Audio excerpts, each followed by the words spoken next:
And so right now I'd like us to talk to Ambugu Kanoru, who is the Secretary of the Federation of Public Transport Operators.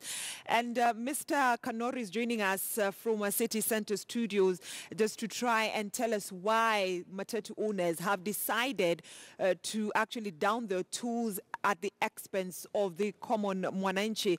And Mr. Kanoru, thank you so much for speaking to us here on KTN News Center. It looks like Matatu operators are not ready to implement the safety rules at the expense of Kenyans. Okay, thank you, Breda. I would like to tell you, number one, is that Matatu owners are ready to comply and they are already compliant. And what they have done is that we have not gone on strike. We have just withdrawn our services for maybe 3 days so that we ensure that what is being taken over there to us by the Ministry of Transport and the Interior Cabinet Secretary, Bwana Matiang'i, comes to us. And that's what we agreed, that we are having a lot of blanket directives on arrest, prosecution of drivers, owners, and also SACCOs and companies. This is a law that is not within any statute in the country, and it's a direction that was given by Mr. Matiang'i, by Dr. Matiang'i. So we would like to have a sitting with him so that we know where did he get some of these things. There is no expense of the passengers that we are doing. First, we want to apologize to our customers because we know these customers are the one who makes us to have business in this city and also in the entire country. It's only that there is a lot of conflict and directives that are coming from the Dr. Matiang'i, and we want to have a sitting with him so that he will be able to tell us what is it that we are doing. Mr. As Matatu owners, we have been saying that we want policies. Yes. Mr. Kanoru, just sorry for cutting you short. You're telling Kenyans this morning that you're not withdrawing your services from the roads, but rather you have decided to, withdraw the matatus from the road so that you implement what the government wants. But the pictures that has been painted this morning in different parts of the country, matatu owners are actually on not even a go-slow, they're on strike. Fare has increased. No.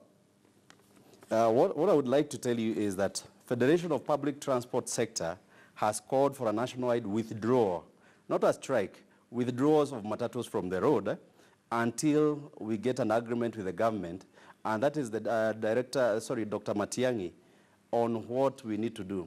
And some of the clauses that we are doing, nobody is opposed to any Traffic Act law, no.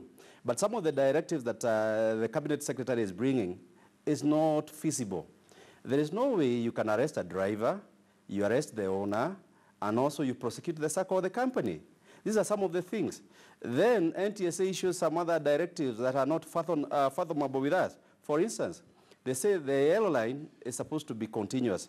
Then in other instances, you get it's supposed to be disjointed. You also get, for instance, from the companies that we operate, we already have uniforms for those companies. For instance, take a case example of KBS. They have had their uniforms since time immemorial of blue.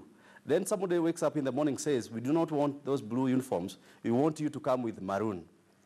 And then they say, we want to paint all your vehicles white.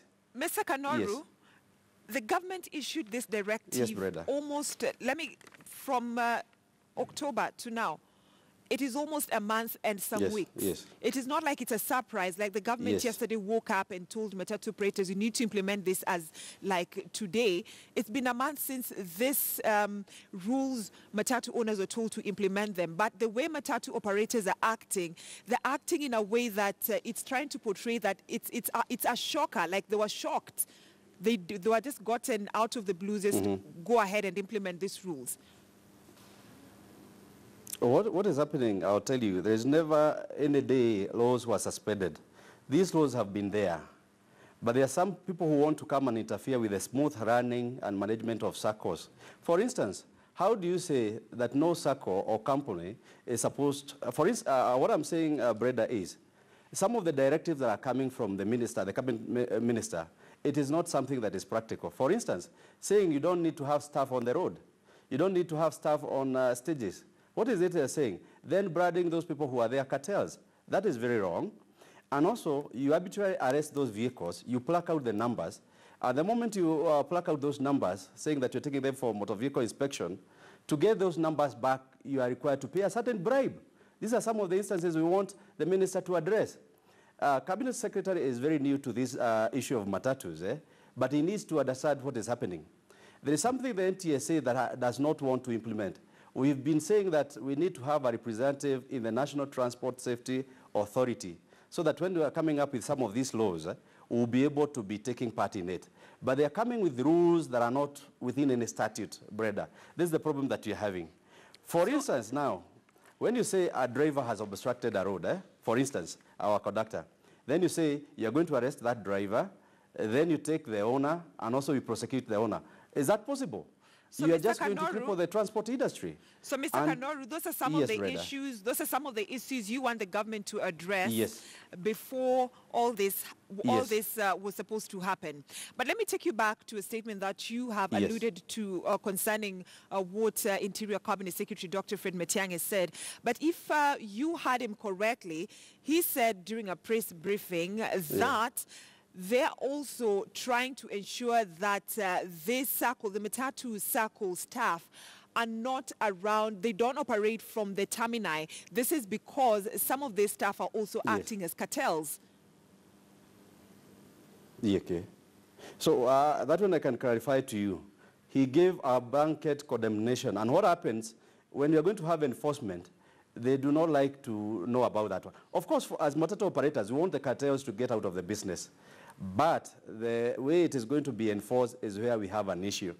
And Dr. Matiang'i, when he sat with his people at Kenya School of Government, he didn't want to listen to us. We've sent a letter to the Cabinet Secretary himself and Dr. Macharia, but there is no response that we've gotten. It is not that Matatu operators are cartels. No, that is something that they want to say, that operators are cartels. We aren't cartels. We are people who want to professionalize this transport business. But there's somebody who wants to paint or to taint the Matatu industry as a rogue. It isn't. And all what we are asking as a federation is, let's sit down as the Matatu operators, let's sit down with the cabinet in charge of transport and Dr. Matiang'i. Okay. We tell him, this is where it is wrong, this is wrong, this is what we can do better. And we've given a raft of solutions. And from the letter that we sent to him last week, which has not been responded to date, is the one that has issue. So, Mr. Kanori, for how long will this continue? This is going to continue until we have a sitting and we address some of those issues. But you're saying that this will continue until you have a sitting with the government. But at the same time, when we started this conversation, you are saying that you have not downed your tools. So where do you stand as Matatu operators? Have you downed your tools, or your vehicles are off the road until we have withdrawn our services, Breda, from the road? We have withdrawn the services from the road, and all what we want is that conversation. And the moment that conversation is going to be there, things will normalize immediately. Which begs the question, Mr. Kanori, of what I'd asked you earlier. Now you're saying that you have withdrawn your services. You have actually, withdrew your statement from what you had said earlier. Earlier on, you had said you had not withdrawn your services, but you're trying to ensure that Matatu operators implement what the government wants. But now you have confirmed that you have withdrawn your services, and you're telling Kenyans this will continue until you have a sitting with the government. So my question, it takes me back to my question. Are you withdrawing your services at the expense of the safety of Kenyans? No, not at the expense of safety. I'm telling you, and I want you to take to cameras to everywhere in the field, there is a lot of compliance. Compliance is over there. What you are saying over here is Dr. Matiang'i is opening an avenue for the rogue police officers and others to come and reap where they have not sown. And this is the thing that we want to sit with Dr. Macharia and Dr. Matiang'i. We tell them, sorry, what you are doing is very right, but there is a problem over here. Even if you look at the statistics that have been brought by NTSA, Breda, if you look at the statistics from NTSA, road carnage from the PSV sector has gone down. But what is happening, we have so many unlicensed matatus, like Pro Boxes, Sientas, which have already been allocated spaces in town, and they are competing with the matatus. So, Mr. Kanoru, this is where the focus should be Mr. before Kanoru, coming for compliant matatus. So, Mr. Kanoru, yes. Is there a problem with the government requiring matatu operators to ensure that the public transport vehicles have safety belts? Is there a problem that matatu owners are having with when it comes to having the continuous yellow line instead of the broken yellow line? And is there also a problem over there? Is a problem also when it comes to the implementation of the staff uniform? And the government argues that this will curb it will curb that trend of having the so-called people who are known as a squad within the matatu industry. So what you're saying that it looks like the matatu operators are having an issue with all these things that the government wants you people to implement: safety belts, uniform, continuous yellow line. No, in terms of compromising safety in our matatus, you are not going to talk any business over there. Anybody who is going to compromise on road safety of the passengers needs to be dealt with.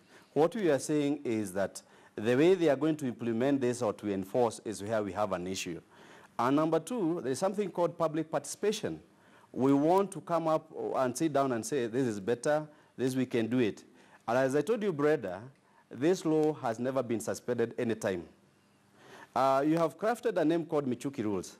These Michuki rules are well contained in the Traffic Act Cap 403. There is nothing that is new that was introduced. It is only that the enforcement has not been there. And what we are saying, people have complied. But there are some directives that the Cabinet Secretary is saying that are not good. For instance, saying that he's going to expand the prisons. I don't think we are living in a century of being told that the prisons are ready for us. Then you arrest the driver and you say, increase the ration of food in the prison. That is very wrong. And that's what we are saying. As business owners who want to do a professional, safe and reliable transport business, we want to have a sitting. All right. And those issues, when they are addressed over there, even as SACCOs we have saying, Breda, finally, we want SACCOs to be given responsibilities to do self-regulation. All right. This is all what is lacking. All right, Mr. Ambogu Kanoru, the Secretary of the Federation of Public Transport Operators. This allows us to take a short commercial break here on KTN News Center. But when we come back, we shall continue having that discussion with Mr. Kanoru when...